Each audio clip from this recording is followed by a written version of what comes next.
guys, how's it going? Good morning and welcome back. It's day 2. And we've got great news. All 10 of our amazing speakers are back with us today, including Feldman. And we're going to discuss how to be the best orthodontic. I know last night got a little out of hand there at the end. Kyle ended up leaving in a stretcher, in an ambulance. It was crazy. Kyle, tell us what happened. Well, I wish I knew what happened because that was really unprofessional and uncalled for. And I'll just say that I was out cold for, they tell me, 20, 30, 40 minutes. I came to at the emergency room. Thank you to the doctors at Methodist. They were great and they took care of me. I took some pain pills this morning and last night. They've given me this neck brace. They assure me that there's no structural damage. But I'll just be honest, it was not what I was wanting to bring to the audience, and I apologize to 3M. I apologize to any kids that were watching. Yeah. Hey, listen, Kyle, don't beat yourself up, man. I think you did a really great job last night. Oh, bro. Well, hold on. You did a good job. You okay? Dude, I think that like fixed it. Wait. Oh, I feel like 1,000 times better. No, better? Seriously, yeah, thank you for that. That was great. Okay. Oh. Well, that was good. Okay, so as long as Chris stays away from me today, I think we're going to be all right. And actually, no, Chris and I are great friends. So, Mom, I'm okay, I promise. All right, so let's get into this thing. So we certainly hope that last night you did learn some stuff. We hope you enjoyed it. Hope you enjoyed that, again, in the city of pro wrestling, that you could have some fun with us. Those bottles, they looked real, didn't they?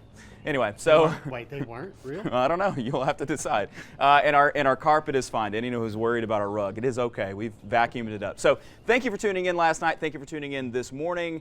We had like right at 1,000 people register for this thing. So thank you for making this another big meeting. And thanks for commenting. Thanks for asking questions. Thanks for sharing about this on social media. Hashtag TDO Live 2021. Share it in the group. Share it online. Whatever you want to do. As with last night, we want you to walk away feeling like you've learned more in the 5 hours of today than you've ever learned before at a traditional meeting. Plus, we want you to feel energized and optimistic. And so hopefully on Monday, when you go back to your office, you have some actionable ideas for your practice. Now, we really want to thank the generous support of our exclusive sponsor, 3M. They helped us pull this off last year. It was an incredible event. There's no way we could have done it without them this year. So please support 3M. Visit TDOLive.com/sponsor to request more information from 3M. Make sure you download your CE form too. We've got plenty of people asking us about that. It'll be in the chat. Get your CE. We'll have it ready for you. Yeah, absolutely. Thank you, 3M. So thank you to 3M. All right, so before we get started with the interviews and before we start to explain why Cole is going to be cooking in a little bit, we are very excited to introduce the University of Memphis Palm Squad featuring the Memphis Tigers mascot, Pouncer. Let's do this thing. Let's get it on.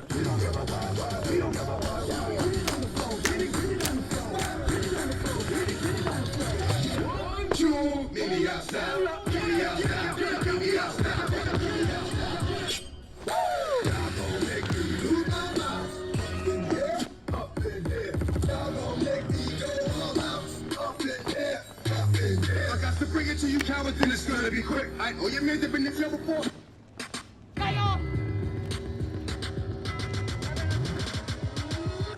Hold up. Let's get it on.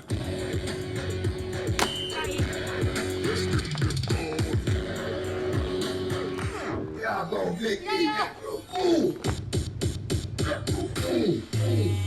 Let's get it on. Y'all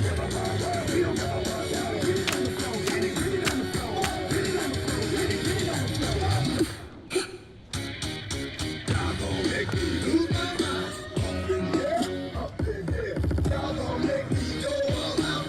Up in there, up in there. What's this?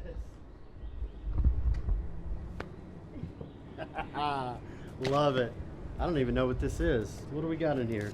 Got a cooking apron, some ingredients. This has got to be for Cole.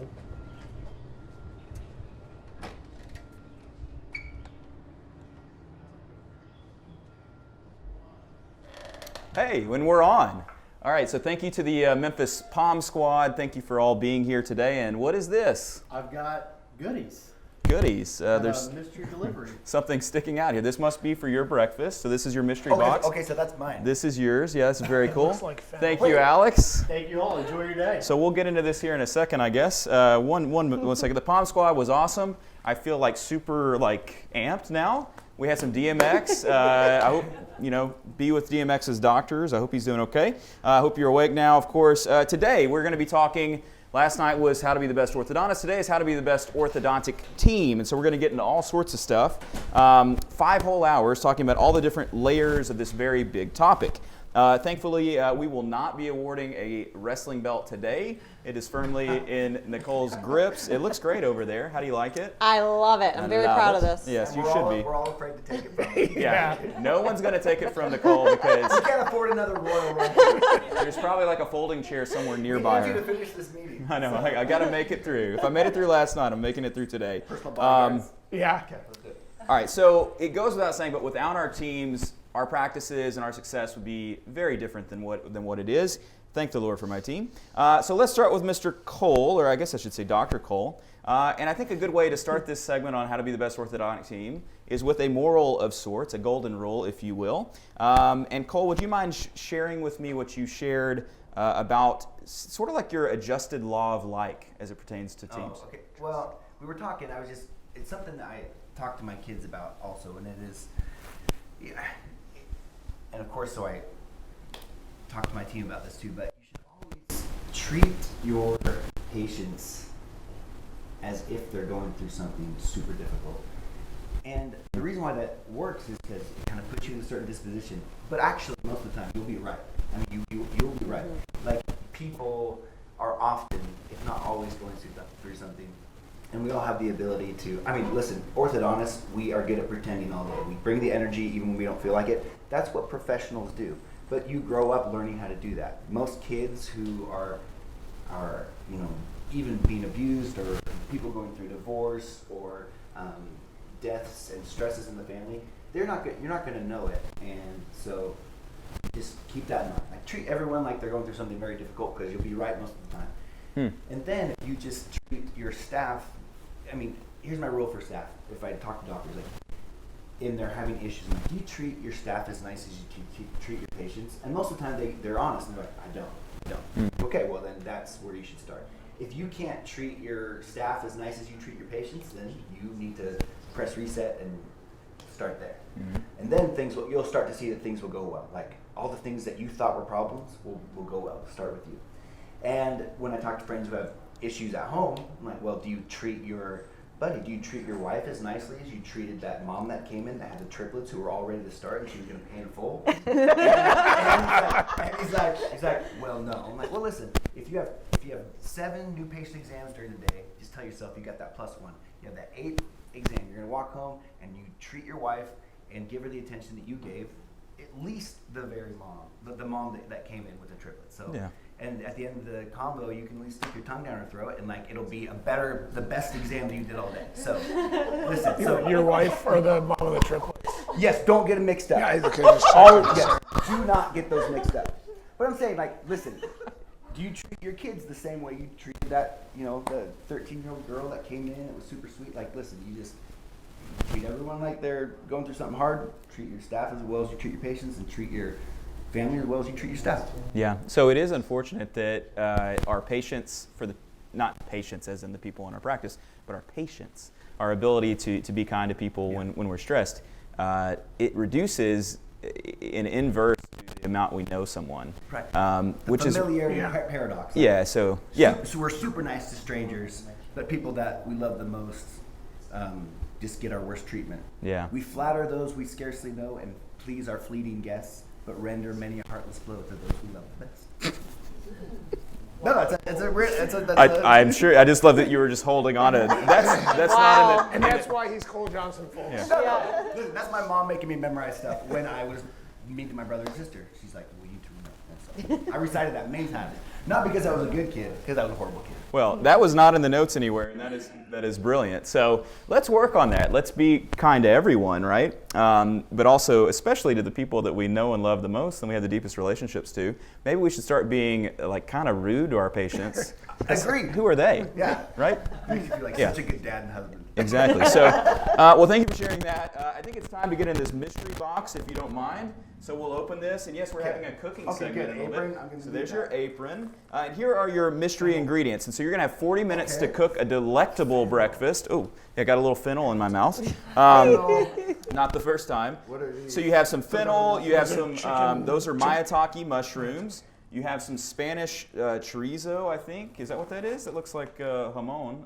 Okay, like jamon, an okay. Iberian ham or Okay, we got something. a little protein You have in there. sun-dried tomato pesto, and you have some mold-ripened cheese. So, ooh, look at that. The nice part is none of the guests are actually gonna have to like try it. Oh, no. I'm gonna make you guys try it. Yeah, we're gonna let them have a little Okay, bit. we'll So, see. so make some little tasters if you can. I mean, if you I will, can. I will. But I will be the one that will be during your segment on communication. That is fennel. Don't you like fennel? Oh, yeah. It carries I a do. little licorice flavor, so I'm For excited a to little get into breakfast, okay. Okay, so I'll you'll see be what I making can breakfast. So wait, let's get you unmiked. Is he unmiked? He's unmiked. All right, so go on into the Nicole. kitchen. We'll be with you in about 40 minutes. We'll finish the interview without you. Good luck, my friend. All right, so if you follow Cole on Instagram, you know he likes to cook, and so he's going to cook, and we're going to go through that. Godspeed, Cole. All right, so let's get into the rest of it. Now that he's out of here, we'll have a good conversation. All right, so let's talk in terms of the orthodontic team. You got to have great people to be able to have a great team, I think. So let's talk hiring and firing, because if you don't hire the right people and you don't fire the wrong people, unfortunately, you can't have a great team, I think. So, Nicole, how do you handle this process? So it all starts with the hiring, like you said. I don't like to fire, so let's try to get it right the first sure. time, right? Yeah. So you know, we like to hire people that have big hearts, big work ethic. They are loyal, committed people. They have humility, because those are the type of people that fit our team and our culture the best. So kind of the process to do that is we look at their resume, okay? And what we're looking on the resume is, do they have longevity and commitment at their workplaces? The next step would be a phone interview. What kind of feeling do they give us over the phone? Does it seem like a person I'd want to hang out with, you know, several hours a week? If we like them and they give us warm, fuzzy feelings, we bring them in for an in-person interview, and that's usually with the leaders on the team. And that's to get more at their heart and talk more about who they are and their work experience. Again, trying to get it. Are they positive? Do they talk positively about their past experiences? And you know, you ask questions that you're trying to pry them a little bit to see what kind of information they give you. So we want people that focus on the positive, not the negative.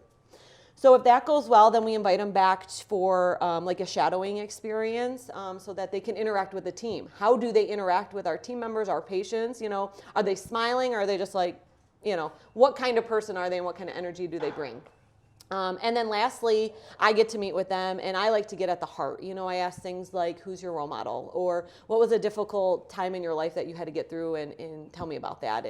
And sometimes actually there are tears shared and things like that. And that's actually, to me, I appreciate that because it shows that they're, you know, they have humility, and they're open to share, which means they're probably going to be open to learn and grow.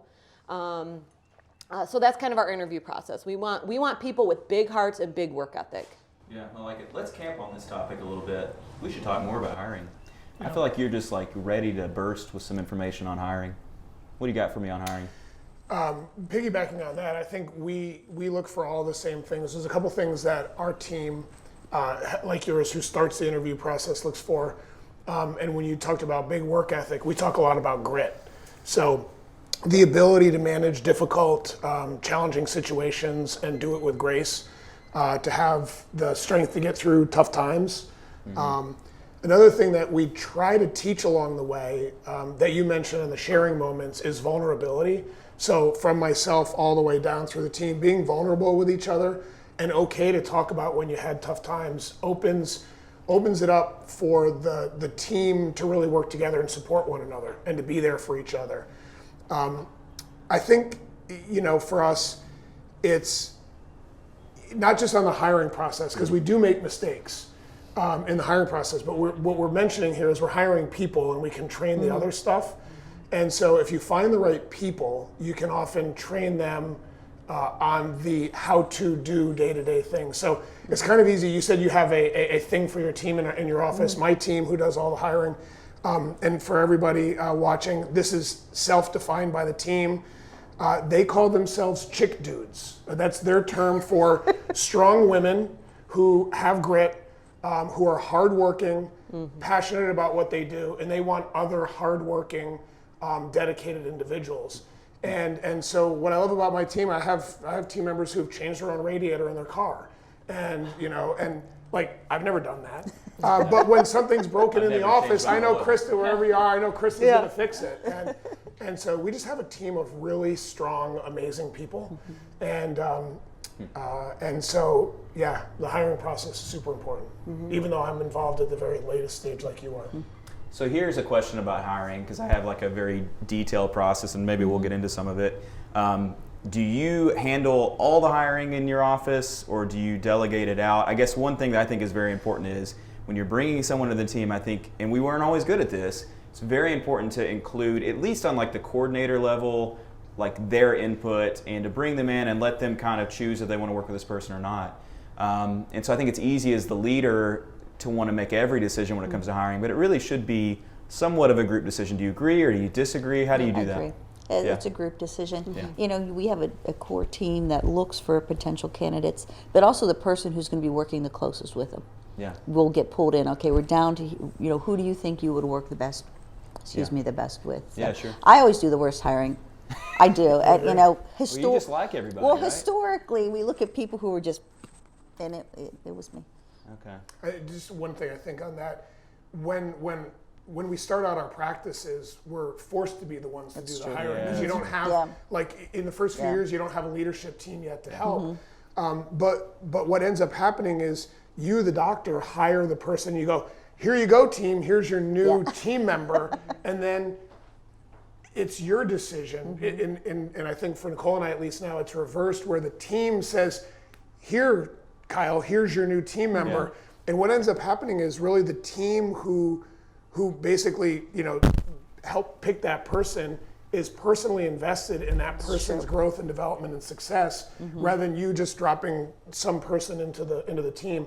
And I think we see team members develop with far more nurturing and support from the rest of the team, because they're the ones that picked them. Yeah. One quick thing I want to say is I read a great book, because I can count on my left hand how many team members I have. It's called Beyond the Morning Huddle, and for people who haven't read it, it's very insightful as to what's the appropriate way to hire people, and it really kind of breaks down things. I don't have a team I do the hiring and the firing, and it was very informative as to what stages you should take or steps you should take when you ultimately want to hire more people. Yeah. Yeah. You will one day probably not be as involved in it, because it used to be, for several years, just us. So I think on the firing side, I would just say that I think most relationships have an expiration date. And I think as it pertains to the team, it's just like in a fridge. If you keep something past its expiration date, it's bad for everything else in the fridge. Worse on that is when you have a team member who's not positively impacting the culture of the practice, it's actually worse than that, because it's like the food spoiling all of the other food in the fridge. So rather than taking care of the one problem you're having, a lot of times it'll carry around to the rest of the team, and it often diminishes your leadership, because then the question becomes, people can see that a person is having a challenge in the office, and now you're facilitating that person's ability to have a negative impact on everybody else if you don't make the decision. I've been guilty, because I like everybody as well, I've been guilty at times of having people stay on board long past their expiration date, to the point where it makes it harder for others to do their job positively and effectively. I always challenge doctors to think about, you're not firing somebody. I only free people up to find their happy place. Agreed. And there are studies that show that people that are relieved of a situation like that, several years later, are much better educated.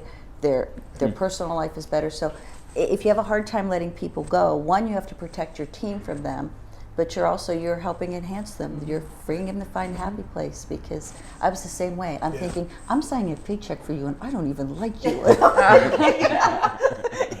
and it's like, That's the morning drive into work. That's the Monday morning rule. If you're driving into work on Monday morning and there is somebody on your team that you aren't really looking forward to working with, it's past the there's your expiration sign. date. There's your sign. Well, there you go. Well, great stuff. Thank you.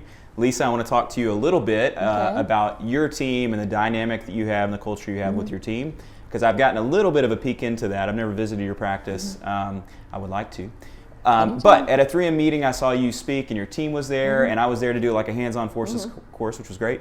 But you started talking about your team and you teared up, and it was like a really like sweet and beautiful moment, and I'm starting to tear up for some reason. This is likely not the relationship that most doctors have with their team. Okay, and actually what I gather from the Facebook groups largely is that there's like almost like an animus from the doctor towards the team, and probably if I was in like the team member groups, I would see there's an animus from the team towards the doctor, which is not good. Okay, this is largely like our family. We spend more time around these people than our own families, and so we need to have good relationships there, and that is evident to patients when they come in. If you have a bad, like weird, like strained relationship with your team, that's not good. So how did you establish a really healthy relationship with your team? You know, and it's interesting when you bring it up, because I've even had consultants tell me you are way too close with your team. Okay. And I don't feel I am. I'm like their mother. They're like my children. You know, with your kids, sometimes you've got to tell them what they're doing wrong. You got to take their toys, put them in timeout, or sometimes you got to kick them out of the house. I mean, it's all part of it. So, you know, if you think of your team as kind of like your family that you've chosen, and I think, and people may find this strange, my staff knows how to get into my house. You know, and so I'm maybe more vulnerable that way. But the thing is, and I've heard doctors say I would never let them into my home. Yeah. Like my team has come here. Like, why wouldn't you? The You know, team that you work with 8 hours a day, they're not if you welcome can't in your trust home. them, then they shouldn't be part of your team. Yeah. But you know, I think the way to build that camaraderie is to create some shared experiences that somehow enhance their life. Now, you know, obviously, you know, there's little things we do, like we do classes together. Let's do pottery. Let's learn to make, you know, decorate cakes. And then we also have our international project. So you take people to an area, you know, like some of my staff has been to Africa with me. Others have been to our project in St. Lucia, and you create this shared experience. It gives you a bond. If someone can say, my life is better because I worked for you, you've accomplished something. That's good. Yeah, that's Yep. great. And my life is better Sure. because Yeah. of all of them. We only get one opportunity to do whatever it is that we do for a living, and so you may as well get more out of it. And that goes without saying. But like, if the best you ever accomplished in your life is, man, I straightened 9,406 smiles, yay me. Yeah. You know, that's kind of sad. You know, so I think seeking to do the deeper thing that should undergird the things that we do. When we interview for dental school, we don't say, well, I want to make $125,000 a year and I want to have a car and a lake house. We say, I want to change the world effectively, right? We have these big ideas that we quickly lose when it gets to the actual business of doing what we do. So it's inspiring. And then you also have orthodontic clinics in St. Lucia and Africa and things. That's amazing. So maybe we'll get to that later. Kaz, I want to move on to you. That was very sweet. Thank you for crying, Lisa. I always do. I want to go and give my team, like, I want to hug all of them right now. I miss you guys. I'm sure they miss you too. So you shared with me this idea with your orthodontic team about donating time, which I think is great. What do you mean by that? So donating time, Courtney, you saw this a little bit as well. It really is this notion that if there's a point in time during someone's day that they are unable to make forward progress for whatever reason, usually it's waiting on our sorry butts, right, to get out of consult or to get done putting brackets on. Or get out of the bathroom in my office. Yes, right, or get off your phone. Chair 9. Chair 9. Those individuals can and should donate their time to somebody else to help move the process forward. So what we did a long time ago actually is I gave every one of the team members a stopwatch, and I had them start the stopwatch when they were at a point in time where they couldn't do something. They couldn't put the wires in or put chain elastics on or get a 7 ready to put the bracket on because you needed to check and make sure it was ready, and they would start the stopwatch. And when they were freed up to start doing something, they would stop it. And clinically more so than administratively, because there's almost always, as I call it, a baby crying, right? A phone to ring, something to do. We found that the average person was waiting, which is a no-go word in our office, but an hour and a half a day.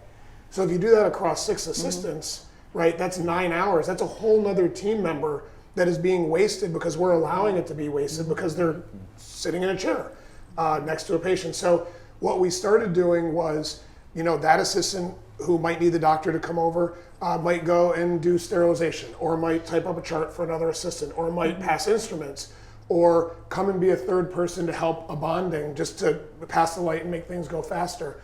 And so when you start donating that time, what you realize is, especially if you get to a point where you feel like your team is almost at the breaking point of maybe needing somebody else, you realize there's all this unused time. And one of the biggest ones is, say, a treatment coordinator, right? The treatment coordinator comes out, they're literally waiting for you to get done with whatever you're doing. And sometimes you've got to go clean out all the clinic before going in. Well, if they can also go and do sterilization, or type up a chart, or help one of the assistants, or get an instrument. I think you get the point. So it's just taking wasted time and turning it into productive time. And it helps teams. Once teams start to see that, they really gel, and they know that they're there for each other. And then you see them looking to go, okay, who needs help in the clinic? What can I do? And then the operation runs smoother. That's good. Hey, look, there was Anna. She had some questions. This was great. Perfect. Zach Nelson, I want Kyle's shoes. Oh, thank you, Zach. And then Rachel Cohen, what do you recommend when hiring someone in a managerial leadership role? We were talking about this earlier, and I've actually never really hired somebody from outside to become a manager. We have such a unique dynamic that all of our managers really have been leveled up, or whatever you want to call within the practice, because it's not we have a perfect example of what you're going to be doing as a clinic manager, right? We don't have that. It's kind of an organic thing where more and more responsibility is given to somebody, and they continue to prove themselves as, to be the right person for those things. So, I think it's just find somebody that we talked about it yesterday. Find somebody who did a good job on that one thing you told them, and give them another. And then if they don't do a great job, it's okay. Talk about it and give them an opportunity to improve for the next one. Yeah, I think that a lot of offices, like we were talking about with team members, you hire in a manager now, basically a boss, and drop that in on your team. You're like, hey, enjoy it. It's like a fish tank, and you drop in like a predator fish. It's like, good luck with this, So that is not the way to do that. So don't ever do that. And fortunately for most, as you build your practice, when you have 5 or 6 team members, you don't need a manager. Like, that's your part of your job. So those team members grow up with you in the practice, and will, like, our practice manager has been with us almost 10 years, started as a scheduling coordinator, and now oversees the whole practice. And I think what's better than having a manager is having a leader. And so the leaders will rise to the top because of the people that do the right things, and everybody else follows and listens to because of who they are. So for me, we don't even really want managers. We just want leaders because people already look up to them. So yeah, I actually prefer, and I am in a unique spot, not a unique spot, but I have Anna, who is the practice administrator, the manager, what do we call it? But I think having coordinators, having people that it develops somewhat of a hierarchy, although they're still on the same level, but like they have the hierarchy to be able to be a leader, right? I think that for most offices is all you need, is just have a scheduling coordinator, have a clinical coordinator. That kind of helps extend your, it's delegating effectively the management side of things.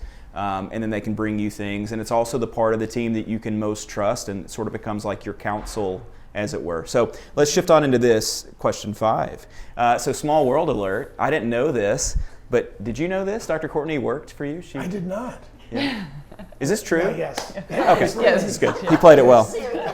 Dude, when we did that little opening last night, which I hope you enjoyed, I don't know, I think there was someone that commented like, what is this? So sorry, but I enjoyed it. Kaz hit me with some acting right off the bat. I was like, oh, this is going to be good. So thank you. You were just getting the party started in jorts. But you worked there, and so I just want to know, like, what did you learn about being the best orthodontic team working in Dr. Koz's practice? Yeah, so I can personally attest how great his team is. They are unbelievable. I would show up and I'd be like, do you guys really need me today? But two key points that I learned was, one, doing that morning huddle in the morning and really kind of going through the schedule so you know who's coming in, and recognizing, when Billy the flopping fish is coming in, if if a second team member can go and help out to isolate, just to be prepared so you know when to step up and help out, and kind of almost be dual trained. Like you said, having the TC being able to do sterilization so people know, when the opportunity presents itself, they're able to actually step up and help out. And then the other great thing I learned, and I have moments in time where I'm really good at doing this, is look at your schedule, 6, 7, 8, 9, 10 to 15 weeks out to see where your openings are, so that when you are done with the patient and you're like, okay, go ahead and check out, we'll see you in about 4 weeks, and then there's no openings. And it's vacation. Yeah, right? The office is exactly. closed in 4 weeks, And then the and you're front desk scheduling is a They take coordinator. it in very time. literally. Yes. Correct. Yeah. Yes. And so if you give a range, or at least like we would break it down where how many openings are in the morning on this day, how many openings, and we would purposely, if we see there's a lot of openings 10 weeks out, we'd say, okay, we'll see you in 10 weeks.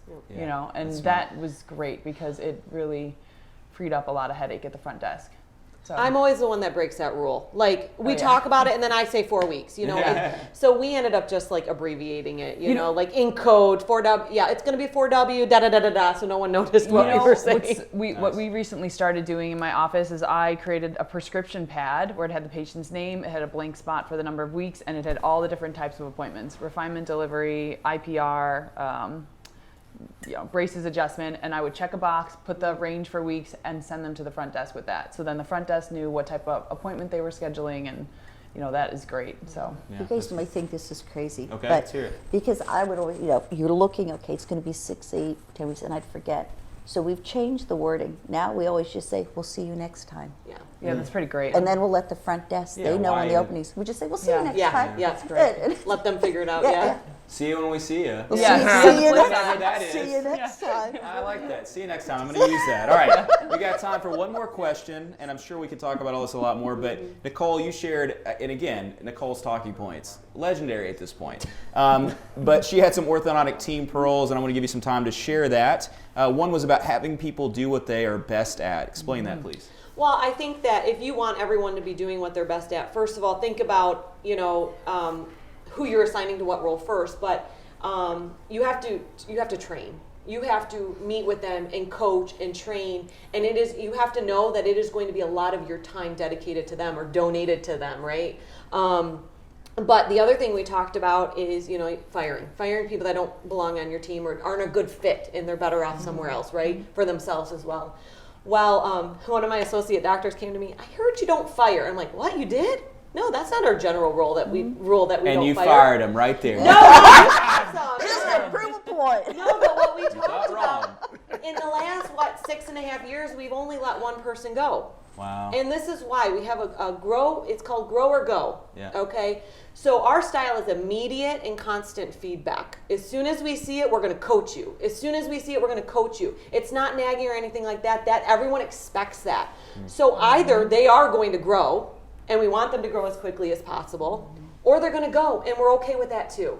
Right? Because if they're not excelling and they keep hearing from us, they're probably going to want to exit themselves. So that's why we don't really fire. Okay, Yeah. grow or go. That's because you're a good leader. I like it. Oh, thank I you. like it. Well, let's end with that. I like that. Grow or go. They're amazing points, and we have more to get through today. And we've got 4.5 more hours to talk about the best orthodontic team. Hopefully you learned some stuff. I learned some stuff.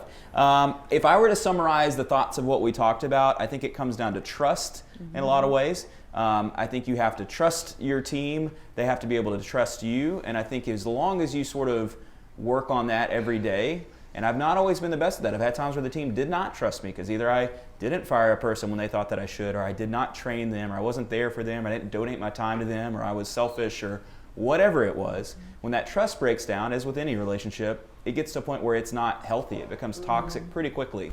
Then the team members don't trust each other. And so you have to have that for an effective team. I think that's the key.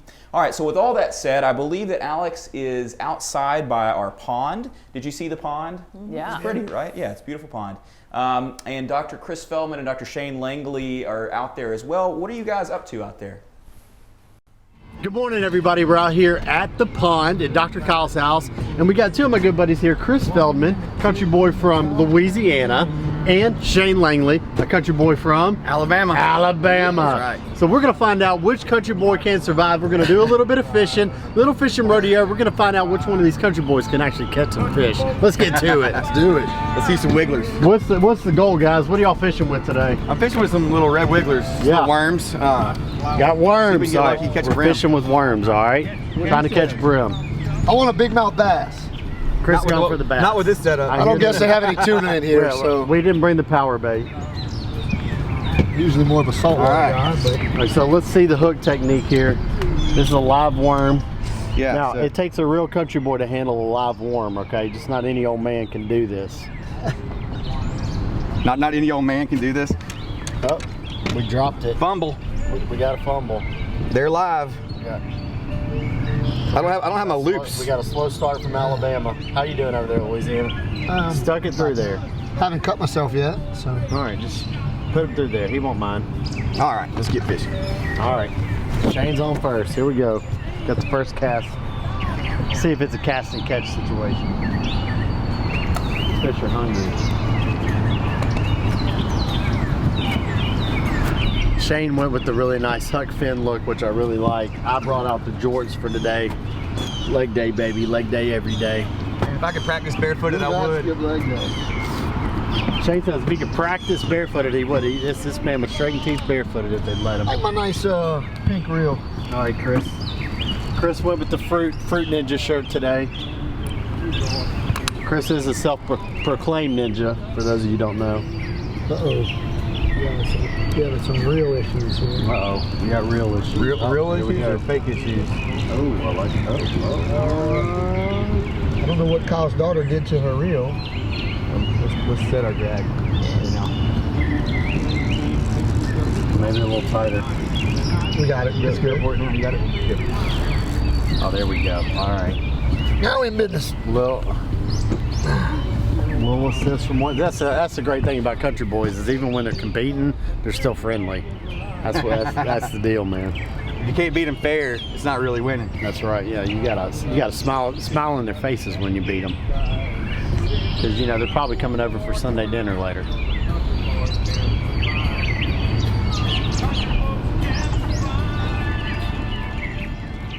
All right, welcome back. The fishing looked fun. I'm excited to begin another discussion on the best orthodontic team with the person that everyone encounters first, basically, the admin team. And so I'm joined by Dr. Candice Coleman and Dr. Lisa Alvetro. You look familiar. And our goal is to spend 20 minutes on what it means to be the A+ admin team. So if you're an admin team member, make some notes. So first question, what sort of qualities do you look for when you're hiring for admin? So, Chris said it great yesterday. It doesn't matter how great of a doctor you are, if you don't have a team that's drawing the patients in and giving that first initial impression, they'll never get to meet you. So, when we hire someone for that position, we want someone who smiles come natural. They have an upbeat personality. They need to be articulate because they're going to be the ones that are explaining the new patient process. They're going to be the ones getting the paperwork. They're going to be following up on appointments, so they need to be able to have good professional conversations with a smile. So we do a lot of phone practice when they first come in. I want to be able to hear them smile when they're on the phone. So having that good presence, even when you're not able to see their face, is important. And someone who's computer savvy, because our office is all digital. So a lot of times they will be on the phone and looking things up, and they need to be able to navigate with ease, a computer system. But personality is huge.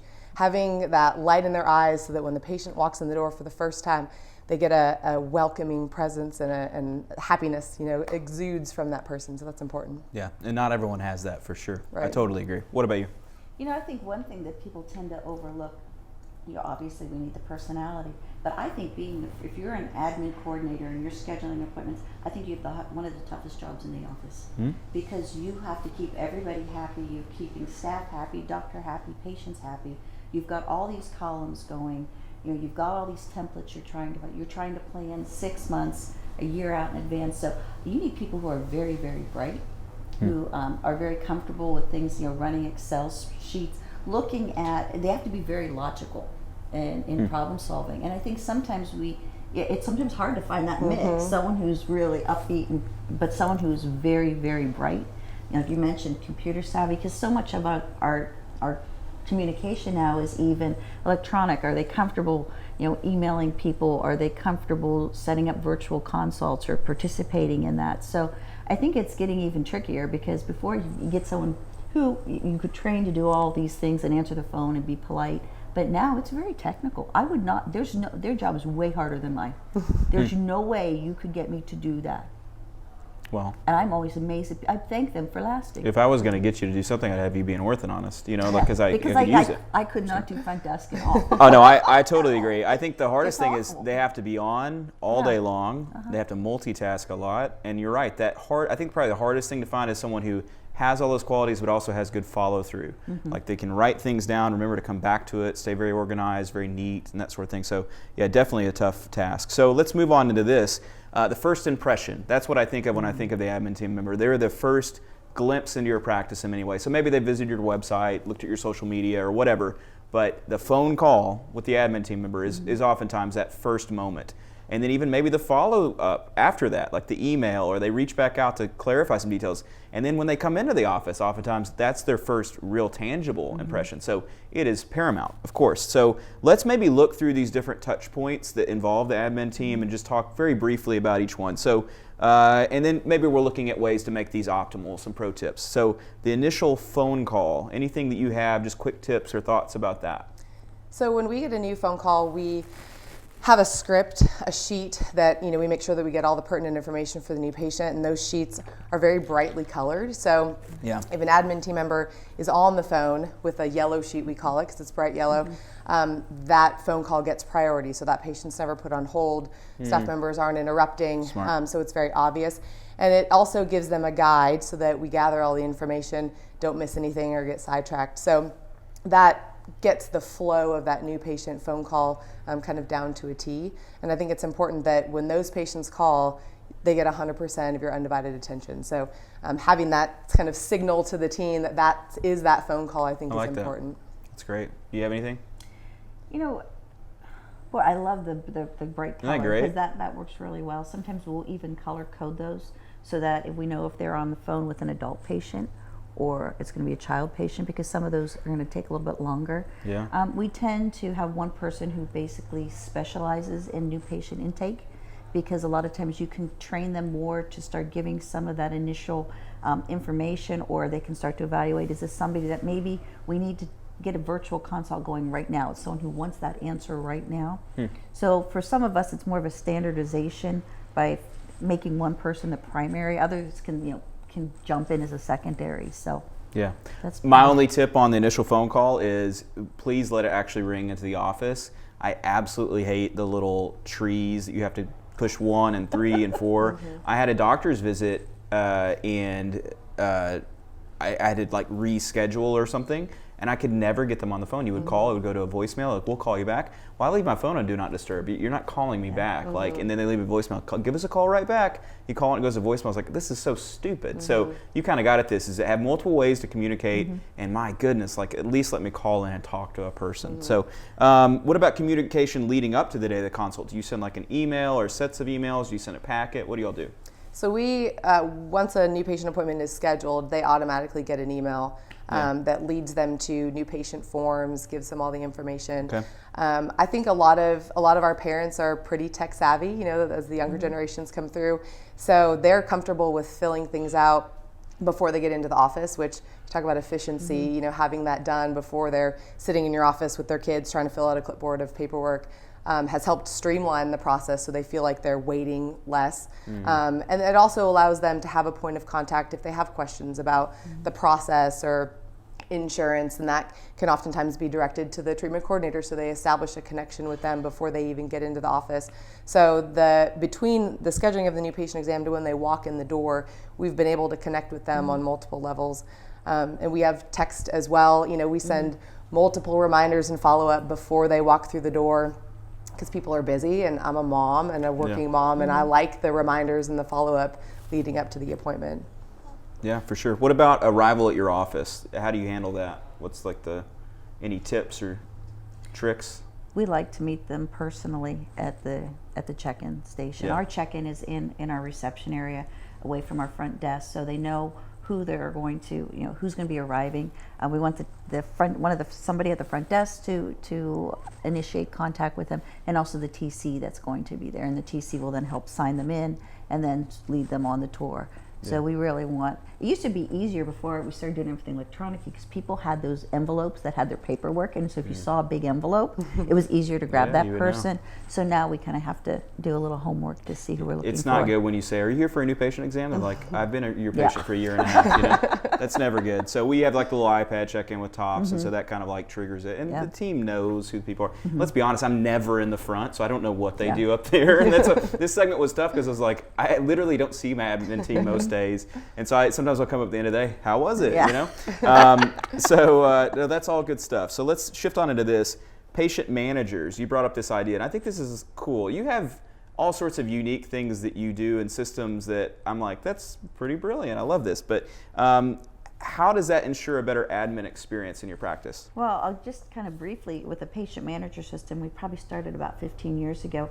Each of my patients are assigned a clinical person. So each clinical chair is assigned to a clinical tech, and then they have their own patient population. So basically it takes a large practice and divides it down. And so we try to keep the same patient with the same assistant, and it just, for efficiency, it really works. But we've moved beyond that patient manager system to a scheduling concierge type system where, say maybe these 3 clinical staff members then have Lindsay is their coordinator.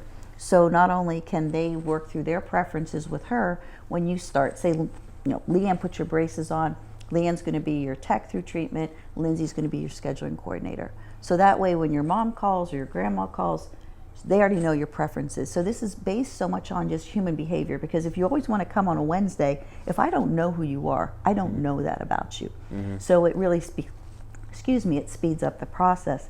The other thing that's nice too is that, say maybe a child's unattended, we can then go ahead and notify mom through text what appointment they're going to need, and they just hit that little button, and it's programmed that if they need to find an appointment with Leanne, it meets, say, the criteria as far as the appointment type and adjust or bond, and then it will automatically put it into that column. So with a concierge type scheduling, it just makes it so much easier for the front desk, because they know people's preferences, and even for the patient experience, you know what I like in my coffee. And even if you're calling in, we say when you call in, always you want to talk to that concierge that you have, because they already know the story. And it just makes things more efficient, patient experience. So it's kind of it in a nutshell. It's hard to hear that and want to go to the doctor's office where I call in, and it's like the worst system ever. Let's be honest. Like, you go to these places, you're like, I don't want to be here. So I go there and I'm like, this is awesome. Like, there's nobody that can compete with that. It makes it so much easier on the doctor too. It really does. I mean, I would think if my initial question as a doctor would be like, well, what happens if I lose that team member? But they're never going to leave your office because y'all are like family, There's ways around. The only thing is, when you go into a system like that, you become less important to the patient and their experience. They get the Christmas gifts. I'm like, oh yeah. I'm like, or look at my smile. I'm like, yeah, I helped do that too. I was here. I played some role in this. Okay, I like that. All right, so let's get into question 4 here. So it's good stuff. I'd like to focus on a few things that are extremely important when it comes to scheduling coordinators, and that is the no-show rate. Okay, so obviously that can kind of make or break your day. Do you have any tips on how to reduce the no-show rate? Anything that's like worked? She mentioned, texting is a big one. Yeah. We send, at first I was worried about being overly reminding, to patients and being annoying. But I mean, there have been study shows, we read an article that you sent, that multiple reminders is not a bad thing. So we do 1 week out and you can reply to confirm, and we do 1 day out, reply to confirm, and they get those whether they've confirmed or not. And if they don't confirm via any electronics, then we follow up with a phone call and get a verbal confirmation. And it's amazing. I mean, I do the same thing. I've got a busy family and I've got it on my calendar, and I still value that day of or day before, just as a reminder. So I don't think multiple reminders is a bad thing. Yeah, when people complain about it, I just sort of like chuckle, and I'm like, well, and they can always opt out if they don't want reminders. There were some people that were annoyed that we sent out the meeting link too much, but please understand, So many people couldn't find their link, and maybe we screwed it up. Some people had like unsubscribed, so they weren't getting their link. Well, what do you want me to do here? Right. I can't, I'm not perfect. So so I had this thing from Amy Demas that I sent out. She's at Communicate Excellence. She did not ask me to do this, but it was just great stuff, and she sends out an email. I recommend if you're an admin team member, get on her list. It's great stuff. So Amy Demas, Communicate Excellence. She came into our practice. They recorded phone calls and then listened back through them with the admin team, and that was great. Because like if I was listening to their phone calls, they wouldn't like that. And then the feedback that I would give would probably come across wrong. But Amy is very sweet and kind of helped them on how they present themselves. But she had one on 5 ways to decrease no-show rates. I'm just going to read through them and then we'll get to our final question. But remind more than once, right? Provide electronic calendar appointments for their calendar. That's smart. So something they can click through that opens up into the calendar. You'd be surprised at some of those email systems that don't allow that. And so it's clunky. So then you got to go and manually do it. Like the iPhone now allows you just click it and it creates it. Number 3, make it easy for them to contact you at any time of the day. We talked about that. Absolutely. Text. I think the big thing is if you don't have it textable, and I told the doctor's office, is like, you should have it where I could like text you. And they think I sound like a punk, which I am. I'm a little bit a Devo, as they would say. But like, let me text you. Are you kidding? Like, I can't text you. Like, it'd be so much easier for both of us, And then number 4, schedule initial appointments as soon as possible. Absolutely. I hate kicking any cans down the road. Pick it up now. And then 5, be on time and have a good customer relationship. Sure, being on time is big. In that first segment, we talked about trust. I think trust with your patient. I think you really get at it is you think about the level of trust that you have once they have their own scheduling coordinator and their own clinical assistant. I mean, they felt like they're really part of this whole thing. And then they don't want to disappoint you. That's why they don't no-show, is because like, well, I don't want to disappoint Leanne, So it's great. So if they trust you and you've developed that and you have that relationship and they know, well, they're going to be on time, so I better be on time. I think that's really important. So let's get to the final question. I know you want to say something. Go ahead. No? Okay, great. Well, then you'll say something about this question. Okay. I'm good. Okay. So let's end with a discussion about one of the most frustrating parts of the orthodontic practice, trying to schedule patients when 90% of them want to come in either first thing in the morning or after school. So how do you manage this? This is the conversation that we have on the front end in the consultation. All of our patients go to school. All of us have after school. We're all in the same boat. So we do tell patients that we are going to try to accommodate their schedule, but we're doing that for everybody. So there may be times during treatment that you get an afternoon appointment and we ask you to schedule a midday appointment the next time. And when you look at the scope of your treatment, that may only be 3 or 4 times a year at the most. Yeah. And I think if you set the expectation early and let them know that we're doing our best to accommodate everybody in their family. And we have alerts on some patients. There are some patients that you have to bend the rules for to keep them happy. But by and large, if you present it to them early and let them know what your policies are, it makes those conversations later on a little bit easier. Yeah, so setting expectations is a huge part of this for sure. And that's so important, and particularly in that initial, it's written down here. You read through this with me, exactly what you said. So that you knew what was coming, and you're right. There's just certain people you just have to cave, or it's going to be a battle. And so, and adjust your hours. We start at 7, so a lot of times people, because the problem is they don't want to miss school, but they can't miss soccer. So there's like that 20-minute window where they could run in, we could do something, and they could run out. Maybe they should like quit one of those sports. Your kid does not need to swim 4 hours a day. Maybe just 3 hours a day. I think an important thing is not to tell someone that's double alpha kind of person, like it has to be at 3:40. Don't tell them no. Say, oh, absolutely, we can accommodate that. It's probably going to be about 4 or 5 weeks later than if you were to come at this time. So you're not telling them no, but you're sort of telling them you can do that, but it's probably not best for you. And then, like you said, there's sometimes people like you just have to accommodate them. So too, and if you look at a kid's schedule in school, and that's where really maybe a concierge system helps. Lindsay may know. Oh, when's your lunch break? When you have study hall and lunch, let's do it there, so you're not going to miss as much school. So. You can't see everybody before and after school. And honestly, my best cases are the ones where people are willing to come whenever you need them. Oh, I tell them that all the time. It's like, if people are like, it's so busy, it's like, you should come at 10:30. It's great. And you'll have to see a lot more of me. Be part of the brunch club, I think how you communicate it, to, like you were saying, if you just flat out tell them no or regurgitate our policy is, yada, yada. I think if your team understands the why behind you're doing it. And even with no-shows, why is this appointment important? And they can convey that, why do we need to schedule you a little earlier? Because the doctor is taking extra time to do this procedure. I think if you present it in a way that helps them understand why that policy is in place, it makes it easier versus just spouting off rules and policies and hoping that they'll comply. Yeah, nobody wants to hear that.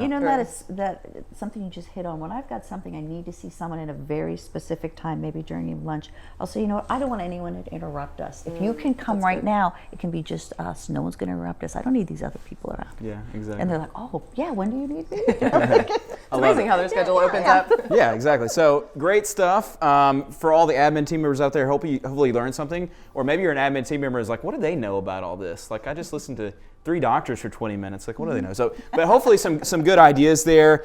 You guys are great. Lisa, Candice, thank you so much. I wish we had more time. We are going to shift on into Breakfast with Cole, the art of cooking and communicating. I came up with that. I think it sounds pretty good.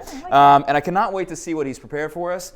The smells have been wafting in, and they smell pretty good. So first we have a commercial break from 3M, and it's on aligners. So let's go to that right now.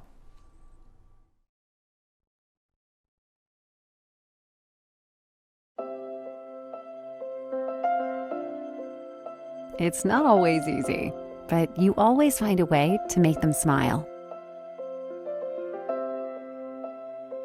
You have trusted our products with your family for over 100 years.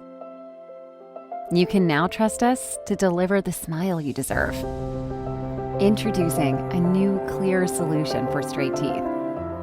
3M Clarity Aligners. 3M, science applied to life.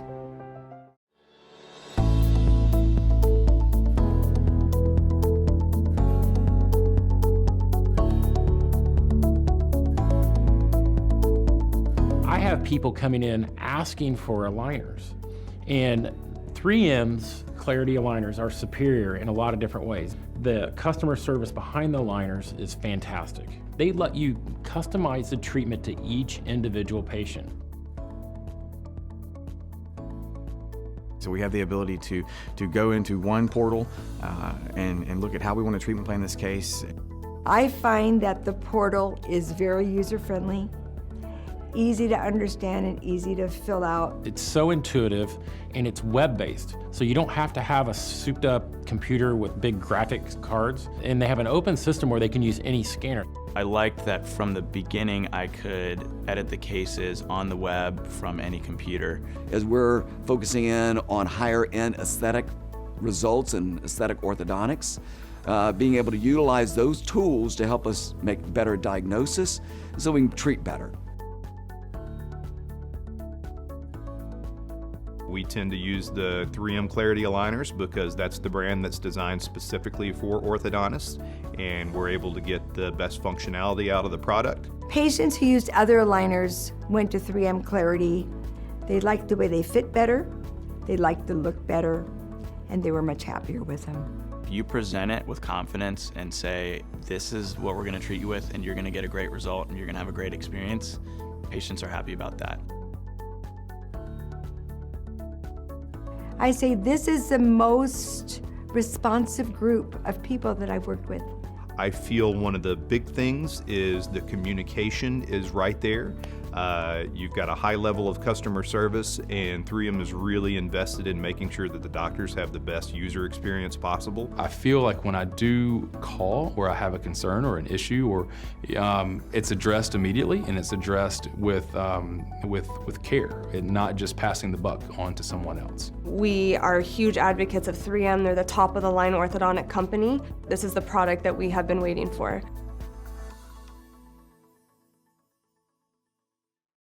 The 3M Oral Care Portal offers practitioners and their staff choice and flexibility at every step of the patient journey. Innovative, integrated, easy to use. The comprehensive software platform empowers you to confidently design, analyze, and refine custom treatment options, giving you the control to do your best work and achieve the healthy smiles patients want. The flexible treatment planning experience is designed to reach positive professional and clinical results. When you use the Oral Care Portal, you can expect customer-first service, leading-edge technology, and a commitment to continually evolving the overall user experience. All backed by over 70 years of moving teeth through 3M science. The Oral Care Portal, designed for oral care professionals, delivering the future of lifelong oral health to patients.